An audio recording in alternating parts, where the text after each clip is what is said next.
నమస్కారం. NM7 TV న్యూస్కి స్వాగతం. వనపర్తి జిల్లా కేంద్రంలో తెలంగాణ ఆవిర్భావ దినోత్సవ వేడుకలు. ఈ ఆవిర్భావ దినోత్సవ వేడుకలకు ముఖ్య అతిథిగా వనపర్తి ఎమ్మెల్యే తూడి మేఘారెడ్డి పాల్గొని జాతీయ జెండాను ఆవిష్కరించడం జరిగింది. ఎమ్మెల్యే మేఘారెడ్డి మాట్లాడుతూ, తెలంగాణ ఆవిర్భావ దినోత్సవ సందర్భంగా వనపర్తి నియోజకవర్గం ప్రజలందరికీ తెలంగాణ ఆవిర్భావ దినోత్సవం శుభాకాంక్షలు తెలియజేస్తూ, తెలంగాణ రాష్ట్రం ఏర్పడి నేటితో 10 ఏళ్లు పూర్తయిన నేపథ్యంలో ఈరోజు తెలంగాణ రాష్ట్రం ఇచ్చిన సోనియా గాంధీకి, తెలంగాణకు సపోర్ట్ చేసిన సుష్మా స్వరాజ్కి, అమలు పరిచిన మీరా కుమారికి, వారందరికీ వనపర్తి నియోజకవర్గం తరపున ప్రత్యేకంగా అభినందనలు తెలియజేస్తూ, కాంగ్రెస్ అధికారంలోకి వచ్చిన తర్వాత ఇది మొదటి ఆవిర్భావ దినోత్సవం కావడంతో ఈ వేడుకలలో అత్యంత ప్రతిష్టాత్మకంగా నిర్వహిస్తుంది. మొన్న జరిగిన ఎన్నికల ముందు కాంగ్రెస్ పార్టీ మేనిఫెస్టో ఉద్యమకారులను గౌరవించుకుంటాం. వనపర్తి నియోజకవర్గం ప్రజలందరికీ తెలంగాణ ఆవిర్భావ దినోత్సవం శుభాకాంక్షలు తెలియజేశారు.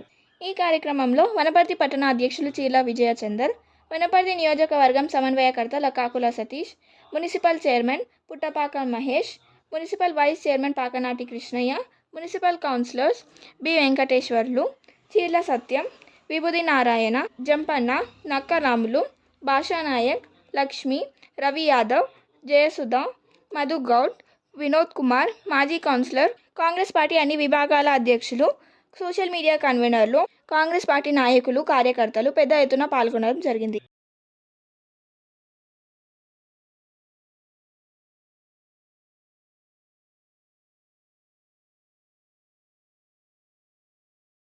పత్రికా మిత్రులందరికీ నమస్కారం. నిన్న మొన్న నాకు తెలియదు, వనపర్తి ఉద్యమకారుడని చెప్పుకునే మాజీ ఎమ్మెల్యే, మాజీ మంత్రి, నెంబర్ 3, నెంబర్ 4 అని చెప్పుకునే గౌరవ నిరంజన్ రెడ్డి గారు, నేను ఒక వీడియో చూస్తున్నాను. ఆ వీడియో మీకు ఇప్పుడు ఇస్తాను. ఆయన అనేది ఏంటంటే, సోనియా గాంధీ గారిని తెలంగాణ ఉత్సవాలకు ఎందుకు పిలుస్తారు, అట్లా అనుకుంటే స్వాతంత్రం ఇచ్చిన బ్రిటన్ రాణిని కూడా పిలిపేయాలని బ్రిటన్ రాణితోనే పోల్చిండు ఆయన.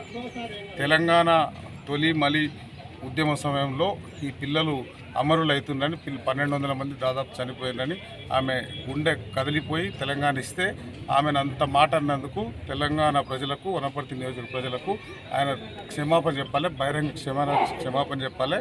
లేకపోతే రాబోయే రోజుల్లో దాని మీద తీవ్రంగా మేము ఖండిస్తాం. అది దృష్టిలో పెట్టుకున్నాం. Thank you.